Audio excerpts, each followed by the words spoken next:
Bon moment présent tout le monde, bienvenue à ce Frisson sur le pod express. Et pour m'accompagner aujourd'hui, Marc-André Lapalisse! J'allais direct vers la présentation parce qu'on n'a pas de temps à perdre. On parle de Rachel Graveline aujourd'hui. En tout cas, je te remercie, Bruno, parce que c'est exactement la lecture que j'avais besoin, moi, jeune papa. Tu sais, un bon petit roman, je sais pas si je dirais du comfort food, mais tu sais, c'est le fun de renouer avec ses feelings un peu d'adolescence. T'as dit comfort food, c'est le mot parfait. Vraiment, là, de la nourriture de réconfort. Oui. Tu sais, pour, je sais pas si c'est un terme, mais tu sais, quelque chose comme du Nutella. Du Nutella pour les émotions. Rachel Graveline, qui est l'autrice de Sombres aveux, elle a présenté notre mois en santé mentale qu'on a fait à Terreur sur le pod, Serge et moi. Elle nous a fourni un livre, Sombres aveux, qu'on avait fait tirer. Je me rappelle même plus c'est qui l'avait gagné en plus. Bjorn San Giovanni. Puis là, ben, en échange, j'avais dit à Rachel, hey, ça serait vraiment cool qu'on fasse une chronique sur ton livre, justement, pour en parler. Puis elle m'a dit, Ben, go for it. Puis là, je me suis dit, je vais faire appel à l'expert du livre dans ma gang parce que tu étais libraire Mais oui, et maintenant bibliothécaire. oui. Ben, en fait, techniquement, je suis commis de bibliothèque, parce que bibliothécaire, c'est vraiment comme il y a un ordre professionnel et tout ça. Là. Attends une minute, là, faut que tu m'expliques, là, je veux savoir. Mais en fait, c'est ça, les bibliothécaires, c'est des gens qui ont comme fait des études en bibliothéconomie, puis qui sont comme, c'est vraiment une maîtrise en sciences de l'information et tout ça. Moi, j'ai pas je suis plus au plancher des vaches, disons. Là. Je travaille Le plancher je suis des vaches. au service à la clientèle. OK. Dans le fond, avec les usagers. Fait que c'est moi qui fais les abonnements. Je fais des conseils de lecture. Je place les livres sur les rayons. Je m'assure que tout est en ordre. OK, ben ça, c'est la job vraiment cool, là. Ouais, les bibliothécaires, ils font plus de la gestion, en fait. Ah, OK. Ils vont développer les collections, des choses comme ça. Ils vont faire les achats pour les bibliothèques. Fait que c'est plus... Ah, OK, je comprends. Fait que toi, d'abord, tu te tiens pas avec M. Mortimer, là. Non, ben je les croise, les bibliothécaires. C'est mes boss, en fait, les bibliothécaires. Ils mangent-tu des araignées puis des tortues? Ça dépend des jours. Ah oui, OK. Ben, j'en ai pas croisé encore qu'ils le faisaient, mais tu sais, ils font pas ça aux yeux et faut se cacher un petit peu, faut les surprendre. Dans les On sait ranges. pas OK, sinon. là, hey, on est vraiment allé loin, là. Mesdames et messieurs, hey, toi, hey, je t'aime, Marc-André. On vient de faire full référence au chair de poule numéro 8. La fillette qui criait au monstre, la fille qui criait au monstre. La fillette qui crie au monstre, en fait, c'est, je pense que c'est en France qui s'appelle La fille qui crie au monstre. On le fait en saison 5, saison 4. Ouais. J'ai fait ma grille, il faut que je pense de te l'envoyer après. C'est le premier chair de poule que j'ai lu. Ah, il est Et le tellement premier épeurant. que j'ai eu. Je pense que c'est ma mère qui m'avait acheté ça. Tu penses que ça a eu une influence, ça aussi, sur ton métier? Genre, je veux dire, d'un coup, je veux pogner un monstre dans la bibliothèque, là. Ah, définitivement. Oh my God. définitivement. Bon, ben regarde, tant mieux, parce que c'est ça qui fait qu'aujourd'hui, on parle de Sombres aveux de Rachel. C'est drôle parce qu'elle voulait t'envoyer sa copie ici pour que tu le lises, mais j'ai dit, hey, je vais y envoyer le mien parce que moi, j'avais le gros. Mais là, le petit, cute! Oui! Ah, comment OK? Fait que j'ai dit de m'envoyer, je m'excuse, j'ai comme volé ta copie, Marc-André. Ben non. Quand j'ai vu la couverture, le mot frisson écrit en bas, j'ai vu comme un peu un vieux cover de frisson. Puis, tu sais, je veux pas dire pour la première fois depuis, parce qu'il y en a eu une couple qui ont quand même été réussis des nouveaux covers, mais celui-là, là, je trouve qu'il y a vraiment on dirait que la façon qui a été dessinée, en fait, parce que sur le cover, on voit vraiment comme un pont avec un petit toit, comme on voit un peu partout au Québec. Un toit orange, il y a un accident sur le côté qui me rappelle un peu Danger, élève au volant dans le temps. Puis là, en haut, c'est écrit en Sobres aveux avec toute la fumée dedans. Je trouvais vraiment que ça faisait un bon vieux frisson des années 90. J'ai eu un sentiment de réconfort, justement, comme tu parlais.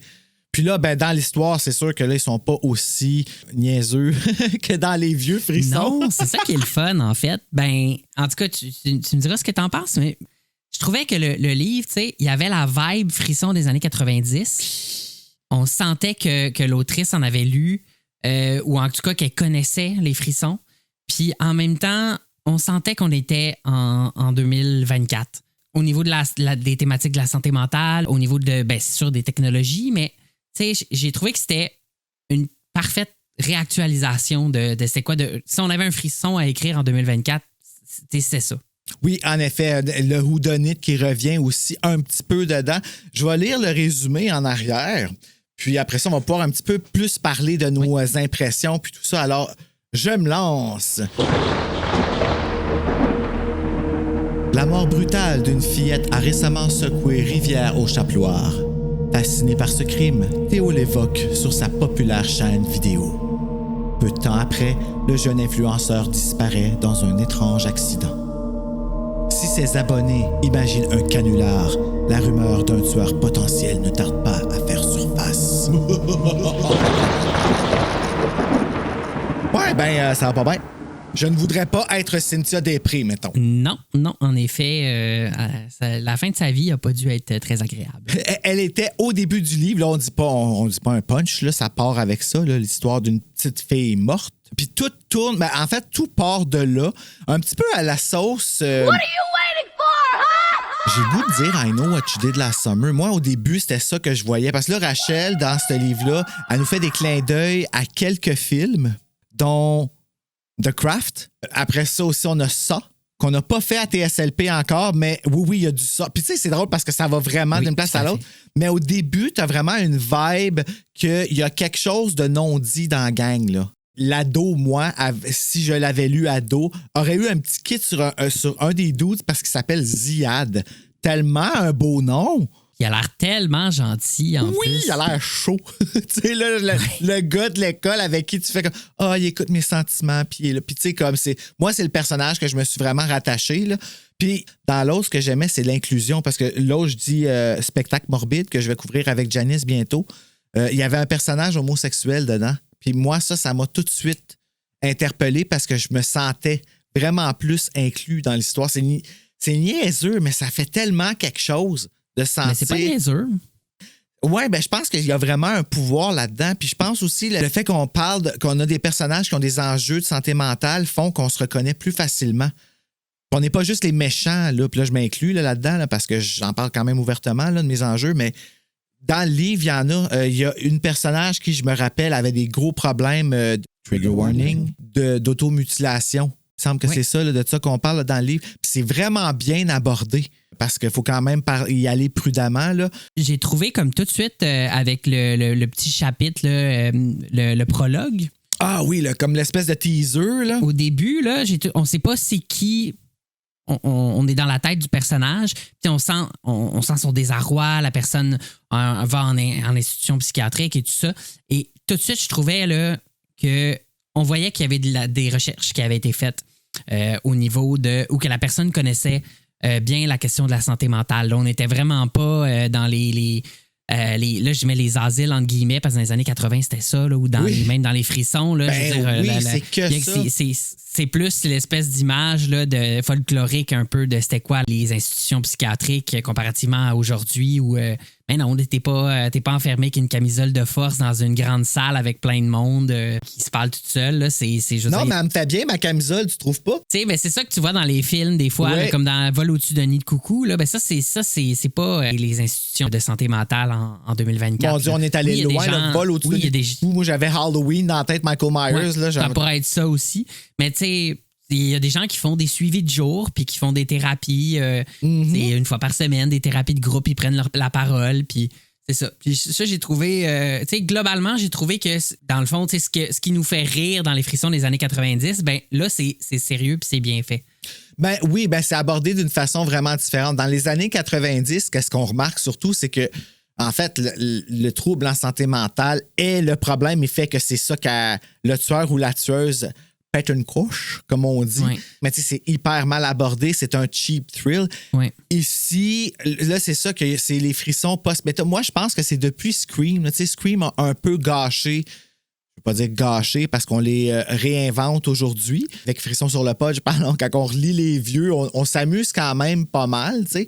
Mais on pourrait pas faire un épisode de Frisson sur le pod avec le concept tel quel avec le livre de Rachel. Ça fonctionnerait pas. Les personnages, c'est pas des personnages desquels on va se moquer. Non. Parce que les personnages sont vrais, les personnages sont nous. Puis ça a été apporté par le post-méta, selon moi, de Scream, tu sais. Où est-ce qu'il fallait... Puis regarde, tu vois, Britney Spears vient de m'approuver sur mon téléphone.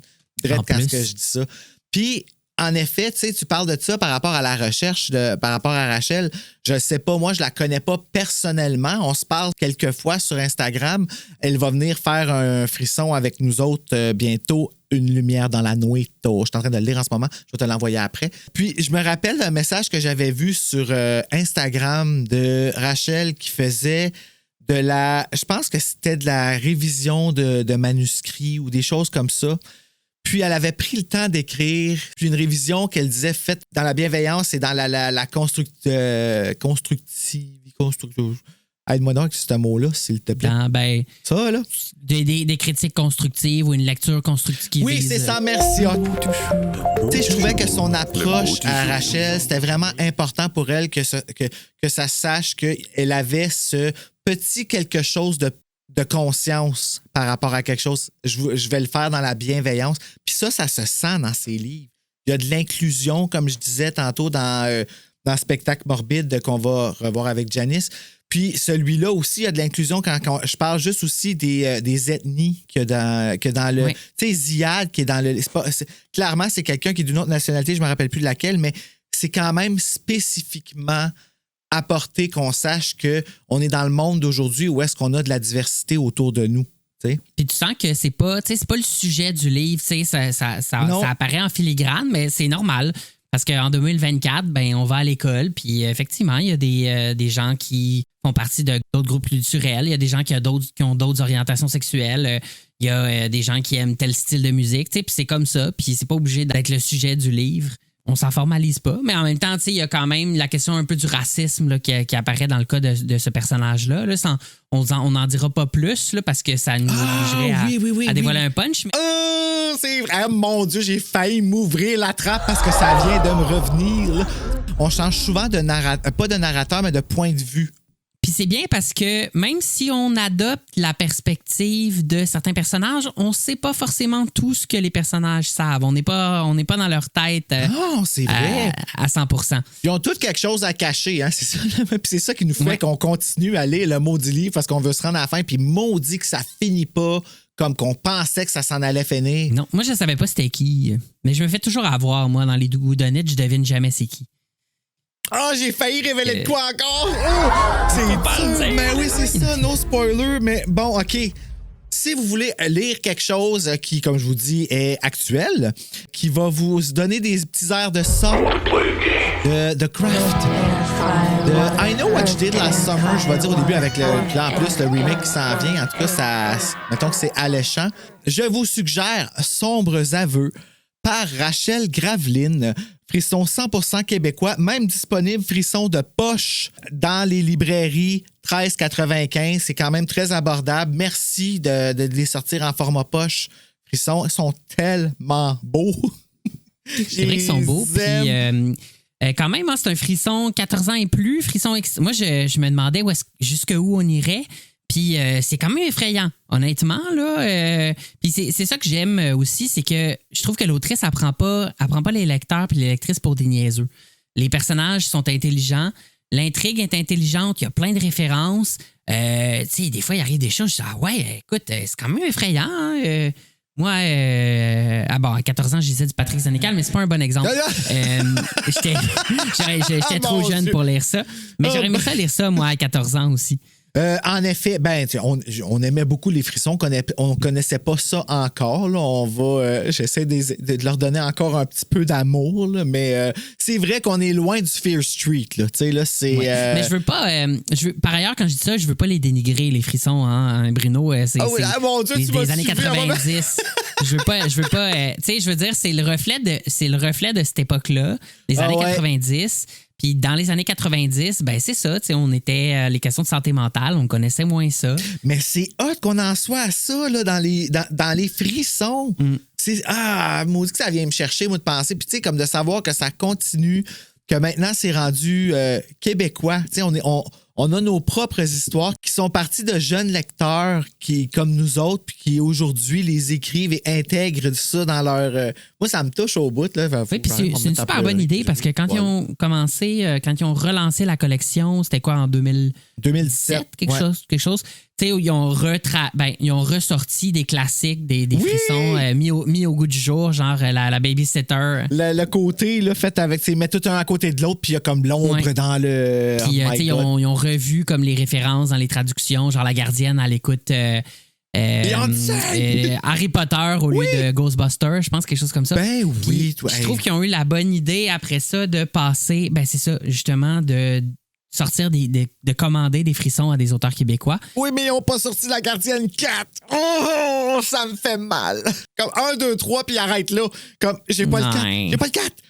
Je peux le faire. Je peux le faire moi-même. Le 4, c'est le meilleur. Ben, c'est pas le meilleur. Ben oui, t'en rappelles-tu?